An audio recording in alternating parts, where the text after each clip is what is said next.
wabarakatuh. Salam guru penggerak. Perkenalkan, nama saya Lina Apriani SPD MMPD. Saya mengajar di SDN Bojongloa 1 Kabupaten Bandung. Saya merupakan calon guru penggerak angkatan 11 Kabupaten Bandung. Di sini saya akan melaksanakan demonstrasi kontekstual modul 2.3 mengenai coaching supervisi akademik. Di sana terdapat pengamat, coaching, dan coaching. Wassalamualaikum warahmatullahi wabarakatuh. Selamat menyaksikan.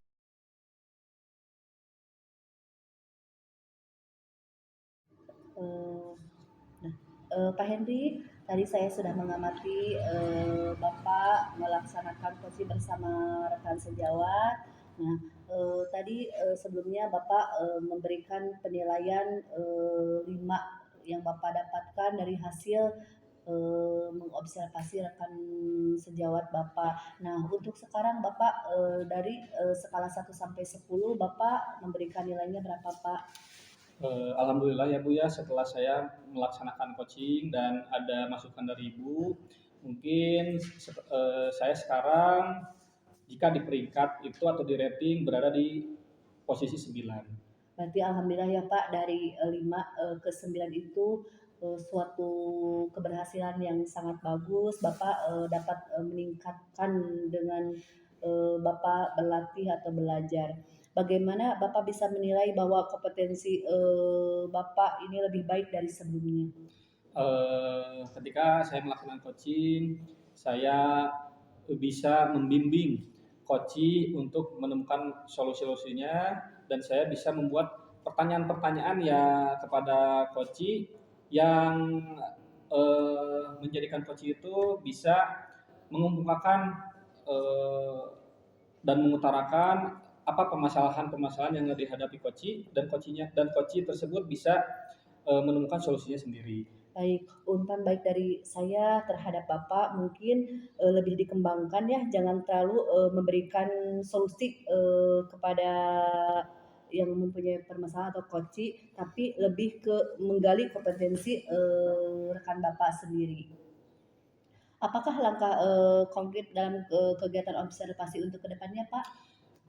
Langkah konkret untuk kedepannya mungkin saya akan lebih aktif lagi mendengarkan, lalu saya juga akan lebih memahami terhadap permasalahan-permasalahan yang dihadapi oleh rekan sejawat saya. Iya, baik, terima kasih Bapak. Untuk Bapak, saya mohon izin ya untuk mencatat kegiatan supervisi kali ini dan untuk dijadikan bahan saya untuk kedepannya. Apa yang selanjutnya apa yang Bapak peroleh dari kegiatan observasi kali ini, Pak? Baik, alhamdulillah ya Bu, yang saya peroleh ketika saya setelah melaksanakan coaching, saya menjadi lebih peka terhadap rekan-rekan sejawat saya. Jadi jika ada yang mempunyai permasalahan, saya bisa menjadi lebih paham bagaimana saya harus bersikap. Baik, terima kasih Bapak. Tetap semangat Pak, sehat selalu. Mangga. Amin. Ya. Terima kasih Bu Lina. Iya, sama-sama. Mangga. Assalamualaikum Waalaikumsalam. Assalamualaikum, selamat siang Bapak, Ibu. Selamat siang Bu. Waalaikumsalam, siang Bu Ipit. Apa kabar Bu Ipit? Alhamdulillah Pak, baik. Bagaimana dengan kabar Bapak dan Ibu? Alhamdulillah baik. Apakah ada yang ingin dibicarakan Bu? Ya Pak, maksud saya datang ke sini adalah ingin mengkonsultasikan permasalahan yang sedang saya hadapi Pak. Oh gitu, baiklah. Apakah ada yang mengajar mungkin Ibu? Iya Pak, di awal tahun ajaran ini saya alhamdulillah mendapat kepercayaan mengikuti kegiatan program guru penggerak yang dilaksanakan selama 7 bulan ke depan. Belum lama ini juga saya terpanggil mengikuti kegiatan program pendidikan profesi guru yang dilaksanakan selama 3 bulan. Belum lagi tugas saya yang utama adalah saya memegang kelas 6. Ada lagi tambahan dari tugas dari kepala sekolah yang alhamdulillah beliau mempercayakan kepada saya untuk berperan aktif sekaligus mengelola kelompok belajar di tingkat gugus Pak. Oh iya Bu, kira-kira apa yang menjadi kegelisahan nih yang Ibu rasakan saat ini? Saya gelisah dan khawatir, takut-takut kalau terlalu banyak kegiatan yang saya ikuti, saya menjadi tidak melupakan ya Pak, tapi saya agak bingung untuk membagi waktunya Pak antara tugas saya sebagai guru, ikut program PPG, CGP, belum lagi tuntutan guru sekarang harus mengikuti atau melaksanakan PMM, tugas-tugas yang ada di PMM. Dan yang paling menyita waktu itu adalah kegiatan yang di gugus. Oh, baik. Sejauh ini apakah Ibu menemukan hambatan-hambatan dalam menjalankan kegiatan-kegiatan tersebut? Kalau hambatan belum terlalu terasa Pak ya, tapi yang saya rasakan saat ini adalah sulitnya saya membagi waktu. Terkadang saya keteteran Pak, di jam-jam saya harus mengajar, tapi saya harus menghadiri kegiatan yang dilaksanakan di gugus. Seperti itu Pak. Baik, dari kegiatan-kegiatan yang Ibu laksanakan, kira-kira kegiatan apa nih yang paling banyak menyita waktu Ibu? Kalau untuk kegiatan yang paling banyak menyita waktu itu adalah kegiatan yang dilaksanakan di tingkat gugus Pak. Karena kami berencana akan mengaktifkan kembali kelompok belajar yang sebelumnya sudah terbentuk namun vakum, dan rencananya untuk tahun ajaran ini akan diaktifkan kembali, dan saya dipercaya untuk menjadi ketua pelaksana Pak. Baik, kira-kira nih apa strategi yang dilakukan oleh Ibu untuk mengatasi masalah pembagian waktu pelaksanaan kegiatan tersebut? Sejauh ini saya lebih memilah-milah pekerjaan seperti tugas-tugas yang ada di kegiatan CGP, melihat mana dulu yang harus didahulukan, PPG juga. Lantas kegiatan mengajar yang paling saya utamakan karena saya takut anak-anak saya tertinggal pelajaran dan kurang perhatian dari saya Pak. Baik, mungkin apa saja bentuk konkret yang dari pelaksanaan strategi yang telah Ibu tentukan? Saya membuat jadwal Pak, baik itu secara langsung ataupun tidak, seperti membuat rancangan dalam buku kerja saya untuk hari ini saya akan mengerjakan apa. Jadi dijadwal Pak, sesuai dengan waktu yang disesuaikan dengan pengumpulan tugas. Seperti kegiatan di CGP itu kan ada yang disebut dengan due date ya Bu Pak. Saya membuat rancangan kegiatan mana dulu nih yang harus saya lakukan. Jadi saya memilah-milah pekerjaan yang harus saya utamakan dan bisa yang dinanti-nantikan gitu. Tapi saya berharap dengan adanya kegiatan memilah-milah tugas ini tidak ada pekerjaan yang menumpuk di suatu saat yang akhirnya saya keteteran Pak, Bu. Oke, bagaimana caranya menghadapi atau mengatasi hambatan-hambatan tersebut yang ada di kegiatan-kegiatan tersebut? Misalnya nih kayak seperti tadi tugas-tugas yang banyak. Nah, bagaimana cara mengatasinya? Ya saya berusaha membagi waktu, walaupun saya merasa saya keteteran dalam 1 minggu itu, saya lebih banyak menghabiskan waktu untuk kegiatan gugus. Tapi saya berusaha juga untuk tidak meninggalkan anak didik saya. Saya mengajar dulu, baru mengikuti kegiatan yang ada di gugus. Baik. Siapa saja pihak-pihak yang akan Ibu libatkan nih dalam penerapan strategi yang sudah Ibu rancang? Ya tentunya karena saya adalah orang yang bekerja secara tim di sekolah, yang pertama saya lakukan adalah berkoordinasi dengan pihak kepala sekolah, berkonsultasi bagaimana cara yang baik, langkah yang baik supaya satu sama lain apa yang menjadi tugas saya bisa terlaksanakan dengan baik. Kemudian saya juga berkoordinasi dengan pihak guru. Alhamdulillah secara moral dan material mereka memahami apa yang menjadi kesibukan saya. Lantas dengan murid, saya juga memberikan pemahaman kepada anak didik saya bahwasanya gurunya ini tidak hanya bertugas sebagai pengajar, tapi juga memiliki kesibukan yang lain dan di bidang lain. Oleh karena itu, saya selalu mewanti-wanti pada saat ibu tidak ada di sekolah, pada saat dia mengajar, kalian jangan ribut, kalian harus bisa mengerjakan tugas yang ibu berikan walaupun ibu tidak ada di tengah-tengah kalian. Seperti itu mungkin Pak. Wah, sangat luar biasa ya Bu ya. Semoga rencana yang telah Ibu rancang dapat berjalan dengan baik dan sesuai dengan harapan. Mudah-mudahan Pak. Ya, baik mungkin sudah selesai pelaksanaan coaching ini. Terima kasih atas waktunya Bu Pipit. Semoga kedepannya Bu Pipit bisa menjalankan kegiatan ini sebagai kegiatan yang Bu Pipit bisa berjalan dengan baik. Sama-sama Pak, mudah-mudahan apa yang telah saya sampaikan kepada Bapak menjadi suatu pencerahan untuk saya bisa mengambil apa yang menjadi masukan dari Bapak untuk saya, dan semua kegiatan saya bisa berjalan dengan lancar tanpa mengurangi dan bisa terlaksana dengan baik ke depannya Pak. Baik, Terima kasih.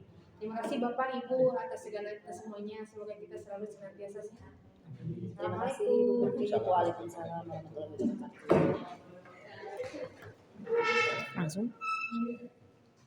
baik. Assalamualaikum, selamat siang Bu Pipin. Siang, waalaikumsalam Bu Lina. Apa kabar Bu Lina hari ini? Alhamdulillah baik Bu. Baik Bu Lina. Apakah ada yang bisa saya bantu Bu Lina? Bu, saya tuh mempunyai permasalahan Bu. Kira-kira permasalahan apa Bu? Apakah ini berkaitan dengan tugas Ibu sebagai guru atau mungkin masalah pribadi? Bisa jadi Bu dua-duanya. Nah di sini saya mempunyai permasalahan bagaimana cara meningkatkan keterampilan presentasi di depan publik Bu. Memangnya bagaimana? Kenapa Ibu kok punya perasaan kalau setiap kali Ibu berbicara depan publik Ibu merasa grogi atau bagaimana Bu? Ya Bu gini, jadi ketika saya mau mengadakan suatu rapat misalkan, saya tuh di sini sudah beberapa hal yang perlu saya dapat sampaikan ke depan umum gitu, tetapi saya tiba-tiba ngeblank saja gitu Bu, jadi merasa kurang percaya diri gitu. Baik-baik Bu, sebelum kita menjawab atau mendiskusikan permasalahan ini, kita fokus kepada tujuan yang pertama. Sebenarnya apa yang ingin Ibu capai dalam setiap kali Ibu berpresentasi dan langkah apa yang ingin Ibu ceritakan kepada saya? Nah, sebelumnya karena permasalahan saya kurang gitu ya keterampilan saya berbicara di depan umum, sehingga tiba-tiba saya suka mendadak lupa, grogi gitu. Jadi hal yang saya ingin sampaikan itu tiba-tiba ambiar saja gitu. Jadi seolah-olah tidak tersusun rapi gitu. Kira-kira apa sih yang menyebabkan Ibu menjadi grogi atau kurang pas dalam penyampaian materi kepada banyak orang? Hal apa yang kira-kira bisa Ibu? Mungkin karena saya itu kurang berlatih, karena biasanya saya itu melakukan suatu diskusi itu di hal kelompok kecil saja gitu, belum terbiasa di depan umum gitu. Ya Ibu, pada dasarnya rasa grogi, malu dan lain halnya itu merupakan hal yang wajar ketika kita sedang berada di dalam forum. Tidak hanya ketika kita berhadapan dengan anak didik kita, hal itu tidak akan menjadi suatu hal yang aneh karena memang setiap hari kita lakukan. Tapi ketika kita dihadapkan kepada orang yang lebih dewasa atau lebih boleh dibilang senior-senior kita, pasti akan timbul grogi ataupun rasa kurang percaya diri. Dan saya anggap itu hal yang biasa. Tapi dengan seiringnya waktu berjalan, seringnya kita melakukan aktivitas tersebut, hal itu menjadi suatu latihan mental untuk kita dan insya Allah jika hal itu dilakukan secara terus-menerus dan kita berusaha untuk memperbaiki setiap apa yang menjadi kesalahan kita lihat nih, kita nilai atau mungkin dengan cara yang lain bisa menanyakan kepada rekan kita, tolong dong kasih umpan balik buat saya ketika saya tadi duduk di depan menjelaskan apa yang kira-kira menjadi kekurangan saya, itu lebih bagus lagi. Jika Bu Lina ingin bisa lebih baik lagi, Bu Lina jangan menganggap ketika orang ada yang mengkritik menjadi suatu hal yang bisa menjatuhkan, tapi hal yang bisa membuat Lina lebih baik, lebih bangkit menjadi yang lebih baik lagi. Mungkin seperti itu. Baik Bu, terima kasih. Coba jika merefleksikan pengalaman-pengalaman Ibu Lina, kira-kira intensitas yang dilakukan Ibu Lina berbicara di depan umum, seberapa seringkah Bu Lina melakukan hal seperti itu?